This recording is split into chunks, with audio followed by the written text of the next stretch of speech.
Welcome to the Wayfaring Panda. I'm Annette.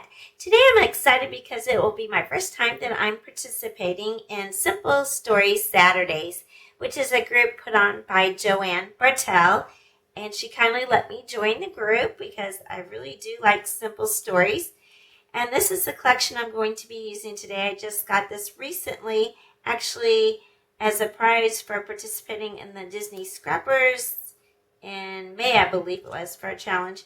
And these are actually brighter colors than I usually use. I tend to go more for the vintage collections, so this might be a little bit of a challenge for me. But I decided, and this one's called Summer Snapshots. And I found some paper that goes really good with these pictures I have of my mission trip to Mexico several years ago, and we were sewing some curtains. So the papers that I picked out is this one. As you can tell, there's stitching, so I'm going to do some stitching. And I want to use coordinating paper, so I'm going to try to use this.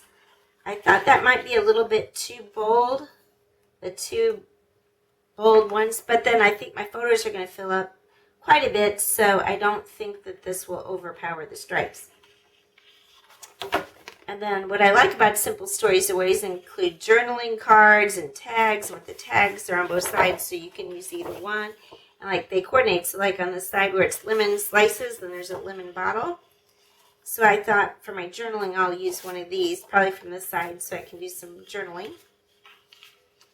And then the collection also comes with stickers, so I'll probably be using some of these.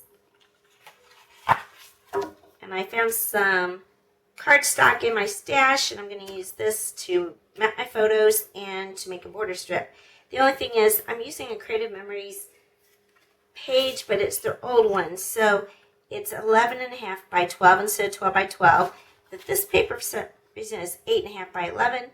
So I think if I just have a corner on the side, if I put my journaling there, it won't matter that the border doesn't go all the way across.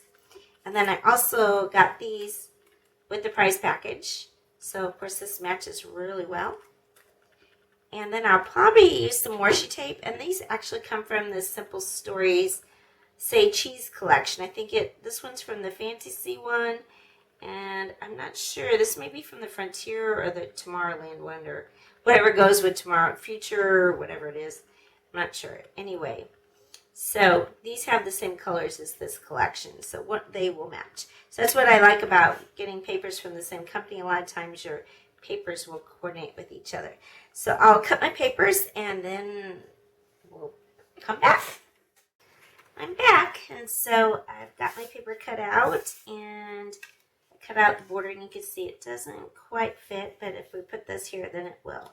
So I'm going to do some ink blending because I want to go around my edges, and I'll speed this up.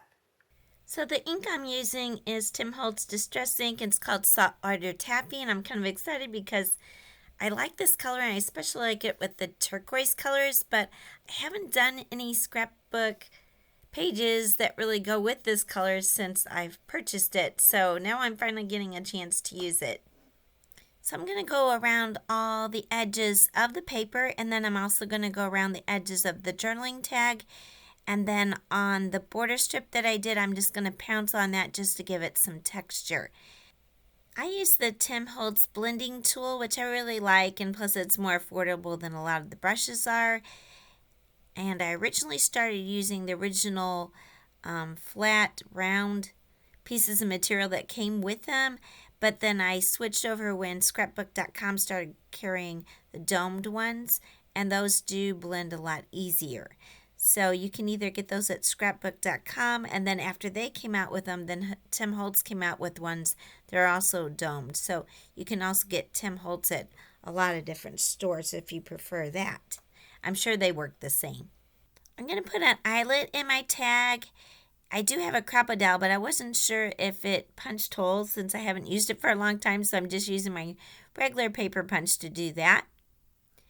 And then I'm using my Crocodile to put on an eyelet, and it's kind of a silver color, and it has a flower on it. Now, I do push it a little bit, and apparently I didn't push it hard enough, so then I had to do it again. I've had these brads for quite a long time. They came as a set with different colors, and some of them were different shapes like flowers and stars. So if I see those online, I will put a link to it. Otherwise, I think they're 3/16-inch eyelets. I found some ribbon in our drawer that has a bunch of ribbon that goes perfectly with this collection, so I'm going to use that for my tag. So I don't know if you know the technique. If you just make a loop and you just stick it through the hole, and then you could put the thread in, and you don't even have to tie a bow if you did that. But since this is a regular ribbon, I thought it would look better with a bow. I actually got a lot of practice doing this because when I worked at Disney World in the gift shop near the entrance to Epcot, I somehow got borrowed over to the stroller shop, and I actually ended up working there more than I did at the gift shop. It was kind of a running joke. It was kind of like, um, actually an employee of the gift shop, but I haven't worked there in months. I'm always at the, it's like, why don't you just schedule me at the stroller shop because that's where I'm going to end up every day anyway. So, and I also joked around that the last attraction of the day was apparently to run over the stroller shop person's feet as you return their stroller. Then I just used my Nuvo Deluxe glue to glue down my border over the middle. And I like using this type of thing, like using either washi tape or a border to put over where your seams of your paper meet so that way you don't see the seam. Also, off screen, while talking about seams, I sewed around the edges of the paper and I did a zigzag stitch and kind of a teal color. So it kind of matches the paper. And I thought the zigzag stitch would look good because if you look at the stripes, I don't know if you can see it on the screen, but it looks like it has zigzag stitching. Then I'm just going to use my washi tape from the Say Cheese Tomorrow at the Park collection. And oh my goodness, you won't believe what I saw. I got on Google to find out which Say Cheese collection this came from. There is a new Simple Stories collection coming out called Say Cheese Classic Mouse. And it's all like images of the original Mickey Mouse cartoons like Steamboat Willie and the one where he's on a farm with that Pete, I forgot his name.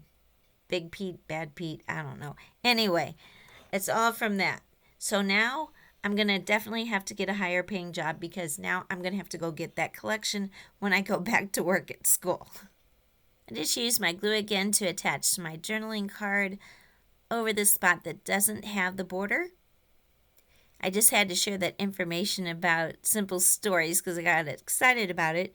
And if I tell my family, they won't be excited about it because they don't get my scrapbook paper obsession. My mom does like using it, but because she does scrapbook too. But my sister doesn't really do scrapbooking. She sometimes orders little photo albums online where you just put your photos into the computer and it prints it out and you pick it up. Or no, I think they mail it to you. So our last vacation we all went together. We finally decided, why are we getting 3 sets of photos? So let's just all get one and we'll make one photo album for all 3 of us since we're all going on the same vacation. The pictures I'm just adhering with some photo squares or photo mounts. And these are just pictures of when I went to Mexico. I forgot what year. My sister and I went on a mission trip. It had been a place that my sister had worked for a year right after she graduated from college. Well, of course, all the kids that she had taken care of when she was there are all grown up. And in fact, I got to meet one of the children that I had sponsored a long time ago. He now lives in Chicago with his wife. He met her at the mission. And the funny story is that when he was doing the dishes, I think she was doing the dishes. Well, one of them was doing the dishes and the other one went to help. And of course, she was taken with him right away, knowing that he does dishes. So that's where it started. And the other cool thing is, since this house had been remodeled since we were there, this was like a living room area when my sister worked there, and they had apartments for the workers and rooms for the kids. And it turned out this is now where they keep the groups, not the kids, at this building. So this was the kitchen area and living area for groups that come in and do mission work and for the office staff. And the really cool thing is that my sister and I stayed in my sponsored child's room. So she's like, oh, this is where, your sponsored child was and the sponsored child that someone else in our church sponsored. So that was pretty cool.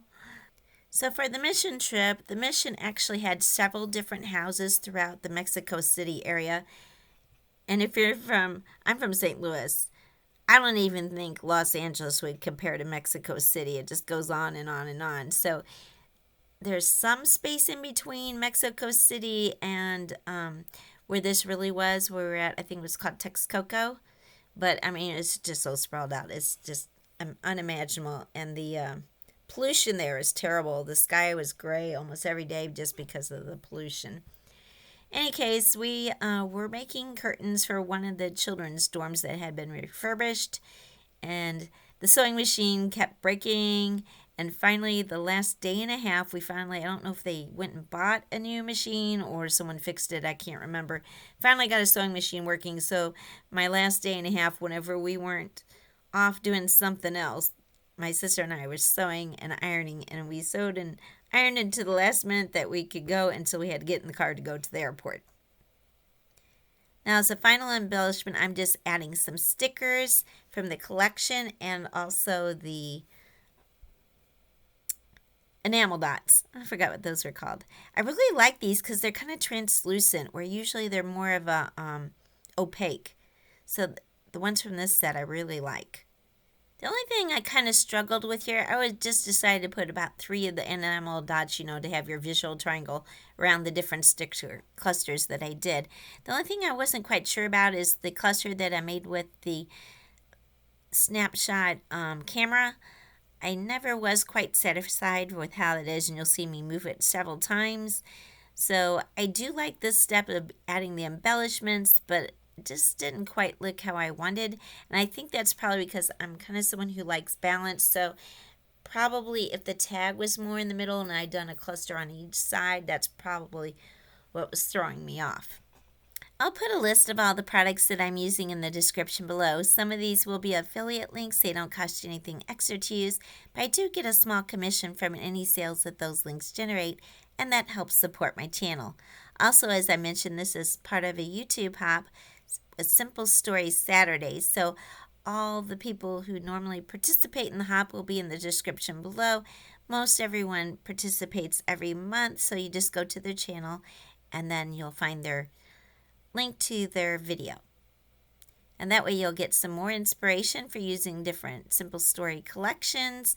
And even if you're not using Simple Stories, you can use the ideas for whatever type of scrapbook page that you are doing. I hope you enjoyed the video. If so, please give it a like. If you're not already a subscriber, I'd really appreciate if you could subscribe to my channel. Thank you and have a wonderful day.